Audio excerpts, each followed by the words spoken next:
Okay, so let's have a look at how a compound gear train,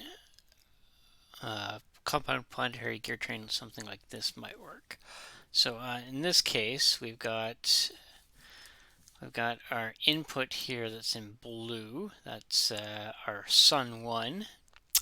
We've got a fixed ring for the first stage, and then we've got these compound planets. So the planets. The key here is that the planets are going to have the planets here are attached on the same shaft, so they've not only got the same speed kind of around the sun, they've also got the same rotational speed. Uh, and then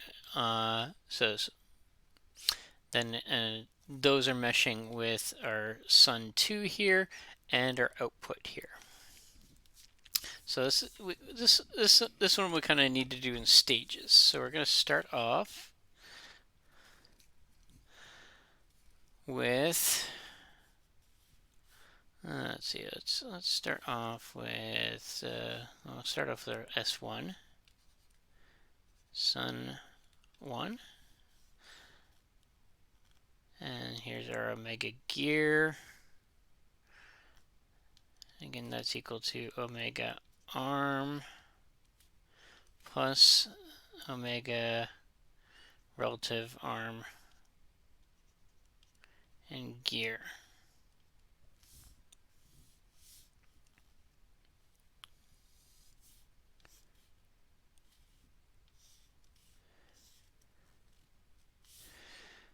So we got our Sun 1. Those are meshing with our planets. And that is meshing with our ring 1.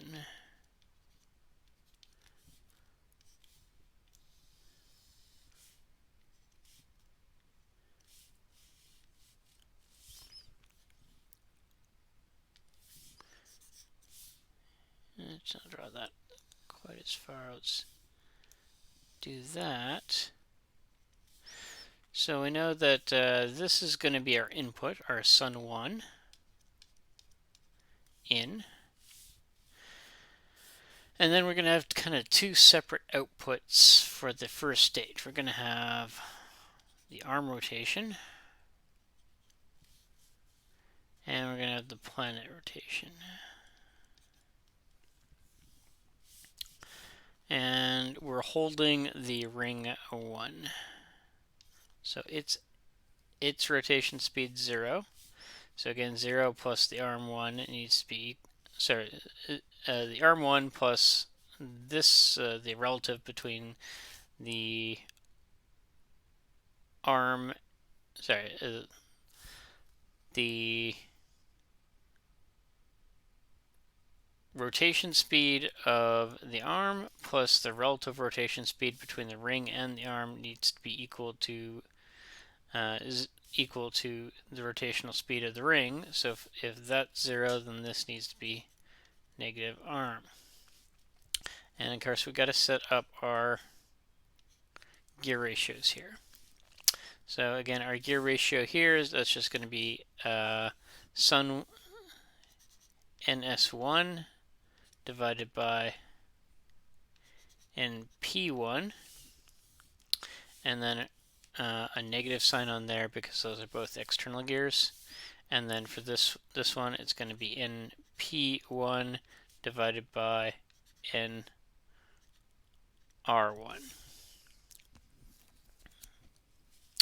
So again, if we're going down down the columns, we multiply. So if we're going up the columns, we divide. So negative arm divided by NP1 divided by this. That'll give us negative arm NR1 over NP1. And that means, and again, our arm rotation stays the same. So that means we can solve for the rotation rate of the planets, which we'll need at one point in the next stage. So the rotation rate of our planets. Let's just call that omega planet.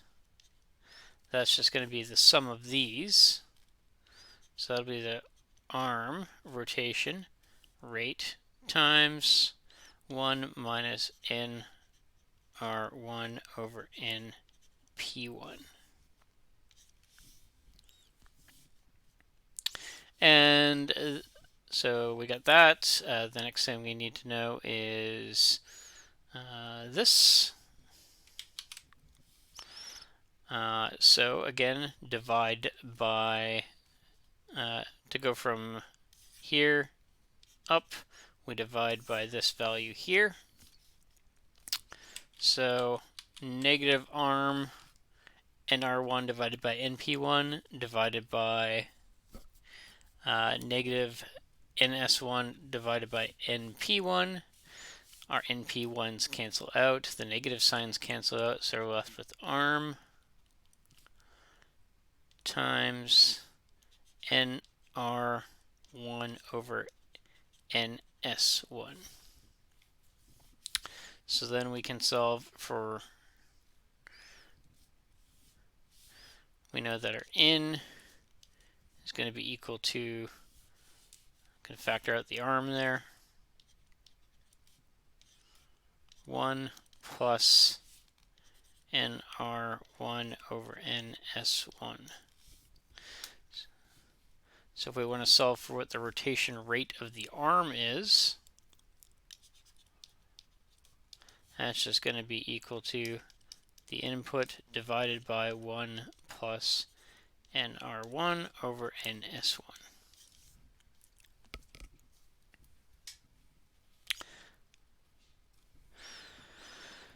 So we've got the next stage here. So one thing to keep in mind is that these gears on these planet gears here, they're rotating at the same speed. So they're moving the same way, so they're rotating around the sun at the same speed, and they're rotating themselves at the same speed because they're connected to the same shaft. They're connected rigidly to the other planet. That having said, they don't need to be identical gears. They can be a different gear, so you can have different number of gear teeth. You can have different number of gear teeth for the planets, and you can have a different number of gear teeth for the ring as well. Basically, your primary constraint here is that they need to be sized such that the physical axis of the location of their axis is at the same radius out from the sun as the other set of planets. So again, if you want to have a different number of gear teeth going on there, then you can adjust that based upon having, picking different pitches basically. But so now that we kind of got a next stage, now our known is the rotation of this planet here, and our unknown is the rotation of the ring gear. So we can just set up another line here. So planets. So we know the rotation speed of that planet is equal to arm 1 over n r1 over n p1. And you know what? We can also sub in what our value for that arm value there is. So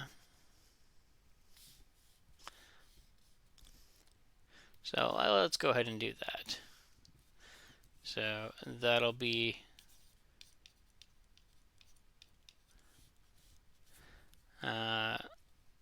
that'll be our input speed times 1 minus nr1 over np1, all divided by 1 plus nr1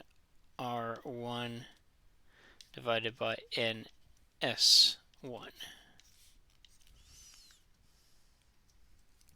So that's our input.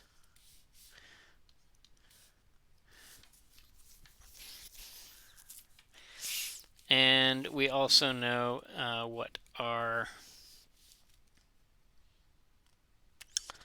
so that's like the input rotational speed of the planet there, and we also know that what the rotational speed of the arm is.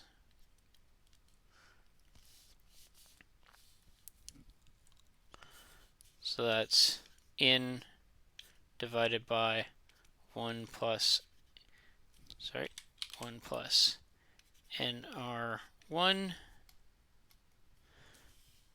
divided by ns1.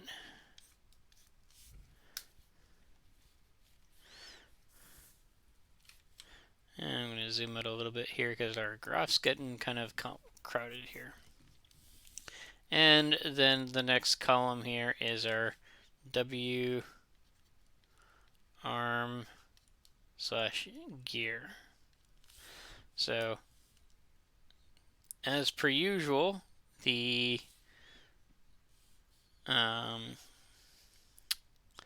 these three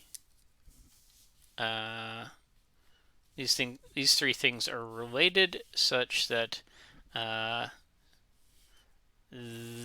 this one needs to be equal to the sum of these ones. So if we know these two, then we can just find out what this is by taking that and subtracting the WR. So that'll be, what do we got here? That's in, not I. Okay, so if we subtract this, if we take this and subtract this, then basically what we're getting is we can factor out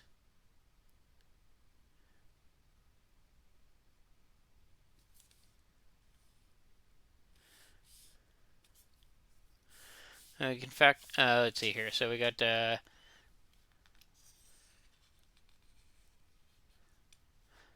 so those are the factors there. So basically what we're going to be getting is we're going to be getting 1 minus nr1 over np1 minus 1 times that value. I'm going to put that below there because, again, we're getting pretty crowded here. Actually, here, I'll put the in there at least, times in divided by 1 plus nr1 over ns1.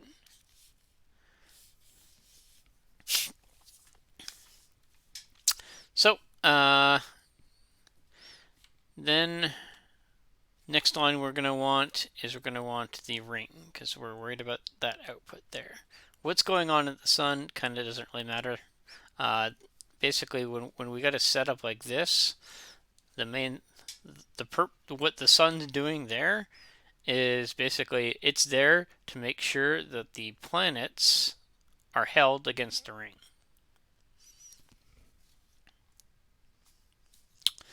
So again, ring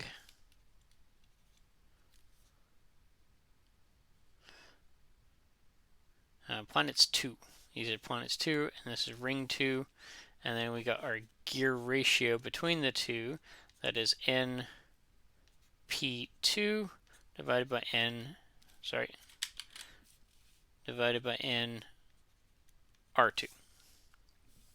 So again, no negative sign there because we got an external and internal gear meshing. So then in order to go from this line up here to the one right below, we multiply by that ratio. So that'll be NP2 in 1 minus NR1 over NP1 all over NR2 1 plus NR1 over NS1. So that'll be the relative rotational speed between the ring 2 and the arm. And then, of course, we've still got the rotational speed from the arm that we knew already. In over 1 plus NR1 over NS1. So add those two things together and we get our rotational speed of the ring 2, which is our output. So yeah, just so that's going to be in. We can factor out the in. I think that's the only thing we can factor out. 1 plus 1 over 1, sorry, 1 over 1 plus NR1 over NS1 plus the NP2 1 minus NR1 over NP1 times NR2 over NR2 times 1 plus NR1 over NS1.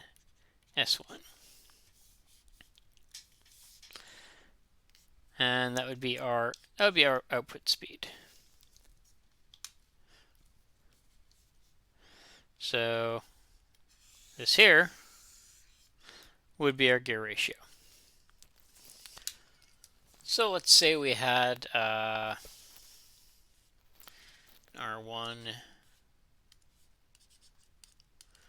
72 and S1 of 36 and a P1 of 18.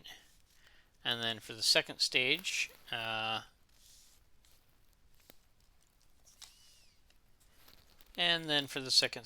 we went for an R2 of 74 and S2, let's make that 38, and a P2, let's keep that 18. So if we do that, then, well, let's see here. So our our NR1 over NS1, that's 72 over 36. So that becomes a 2, which means that this becomes 1 over 3. That big term there. And that's also this term here. So, well, sorry, that term, this term here, that's a 3 as well. So 3 times our NR2, so 74. Got the NP2 on top, 18. And then 1 minus our ratio of the NR1 and the NP1. NR1 is 72 and the NP1 is 18. 72 divided by 18 is 4, so 1 minus 4, so minus 3. 3's cancel out. We could keep the negative sign there. So negative 18 divided by 74 plus 1 over 3. That gives us an output is equal to in times 0.09. So a 10 to 1 gear ratio, almost 0.9009, through the use of those through the use of those gears. So I'd like to point out here that if we were, our input here doesn't none of these involve a 5 to 1, sorry, a 10 to 1 gear ratio. The highest, if we tried to have an input with a pinion that was looking like this, that it was this side, then, and we tried to have a 10 to 1 gear ratio, we'd end up with a gear that would be substantially larger than the pinion. Whereas in this case, for these sizes that we mentioned, basically the input, the highest ratio between the input and the rings is slightly over 4. So basically, we're keeping, for kind of like the same pitch of gear teeth, we're keeping the kind of the size of the gear box down to what do we talk? Yeah, like certainly less than half of what it would need to do in order to keep this kind of as a in a single stage.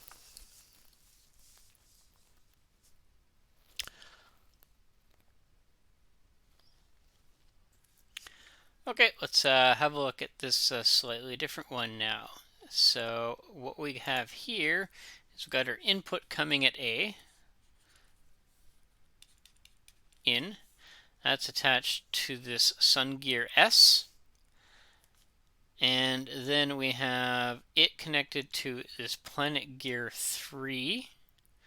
That Planet Gear is mounted, of course, on the arm 5. And also mounted to the arm are these planets here. So we don't actually have a ring gear here, but it's still it's still a planetary system because we still have stuff rotate, orbiting the stars. So we got this planet 4 here. It's attached to 3. 4 is connected to 6 with a shaft, and then it's meshing with 7. 7 is fixed, so the Sun 7 is fixed. W7 is equal to 0. And then the output of the system is just from the arm. So still, we can follow the same process from Norton's as well. So I'm just going to throw down the we're worried about the rotational speed of the we're worried about how the teeth that mesh with one another. So I'm going to start with 2. So let's start. So we got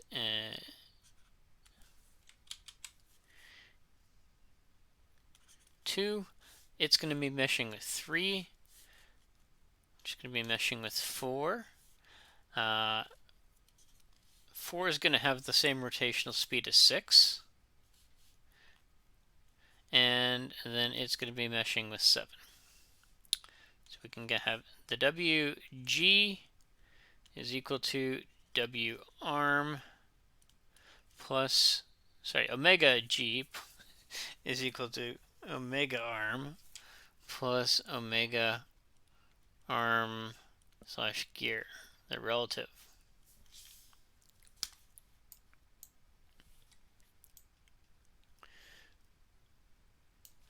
And let's throw some numbers in there. So those numbers that we're going to be using are, here, let's zoom out here. So those numbers are going to be used for the gear ratios, right?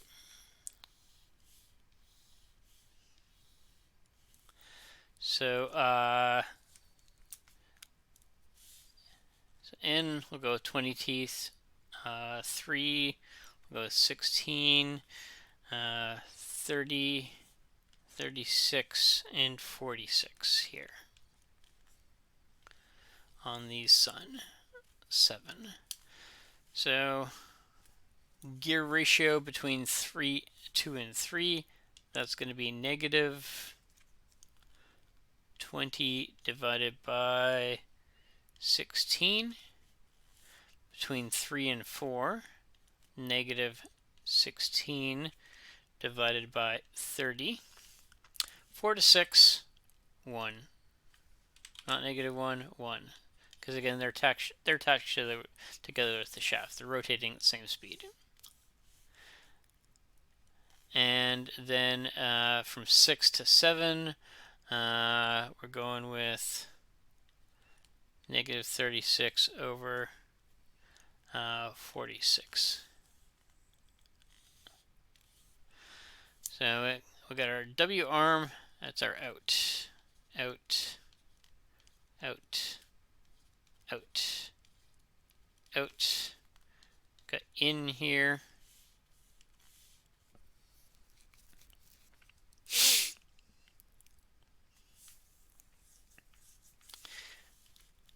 And we don't know what this thing here is, so we kind of need to work our way back up from what we do know. And we know the rotational speed of 7 is 0.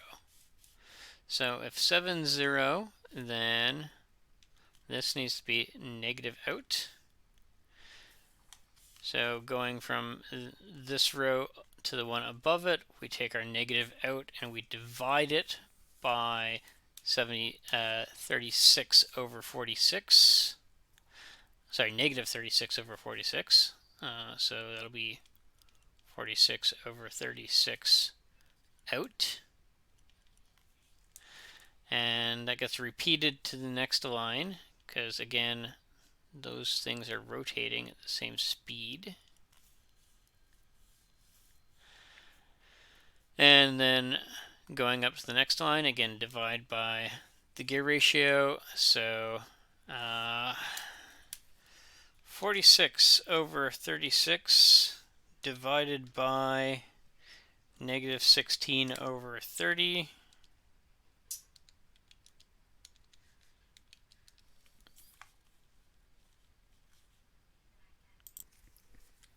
So that gives us negative 2.396. Let's go to 3 decimal places. No, I forgot that point there. And then to go up the next line, just take that, divide it by our next one. So divide by 20 times 16. And again, the negatives cancel out. 1.917. So in is going to be equal to out plus, oh, I forgot, yeah, outs. Forgot the outs here. Out, out. So in is going to be equal to out plus 1.917 out. So therefore our out is going to be equal to in divided by 2.917.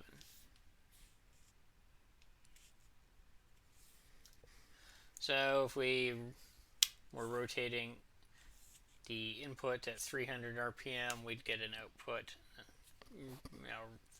slightly higher than 100 RPM. So the key here is basically that this tabular approach that we're doing can be applied to basically any system where you've got, planets mounted to the arm of some sort. Just always keep in mind if you have you're basically going to have to kind of set up a new table if you have separate arms, basically, because you can't rely upon the fact that the arm is the arms going the same speed all the way down. If you have, if you're changing the if you're changing to a different planetary set that has different arm rotations. But that's certainly still doable.